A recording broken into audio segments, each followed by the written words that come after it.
Alright guys, we're going to leave the presidency of George Washington behind and head into a study of the emergence of political parties. They really weren't expected to happen in this new Democratic Republic of the United States. There were people who were worried that they would divide the nation into these factions. But despite everyone's best efforts, two political parties did emerge in the late 1790s. In 1796, Washington's decision to leave was viewed with trepidation. In 1796, a lot has changed, and one of the things is that parties are beginning to develop, and that it's a real contest, and people are manipulating, and the press is involved. None of the Founding Fathers expected there to be political parties. James Madison does write in the Federalist Papers about factions, but he treats them like a scientist handling germs. Factions are bad.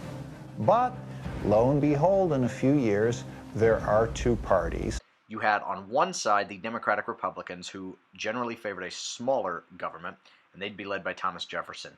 And on the other side, you had the Federalists, who were led by Alexander Hamilton, and believed that there should be a strong central government. They also believed that the wealthy and the educated should be in charge, whereas the Republicans believed that the common people should have the power. The Republicans favored this strict interpretation of the Constitution. The Federalists were for a loose interpretation. The Republicans were pro-French. The Federalists were pro-British. Jefferson was very much against the national bank idea that Alexander Hamilton had supported. This was a major dividing point, and sort of the start of the dividing point between the two political parties. Both of them would organize newspapers and the public to their side. The Federalists tended to be stronger at this point because they had Washington's support early on in their existence. The 1796 contest pitted Federalist and Vice President John Adams against the former Secretary of State and leader of the Democratic Republicans, Thomas Jefferson.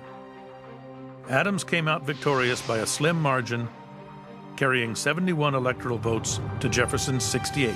John Adams believed that he deserved the presidency. He had had a long, distinguished career. He had contributed mightily to the success of the Revolution. It was his time. In some ways, it's easier for a president to be himself, succeeding someone of the opposite party, than it is to be a president who is seen as the third term of his predecessor. John Adams embodied that curse.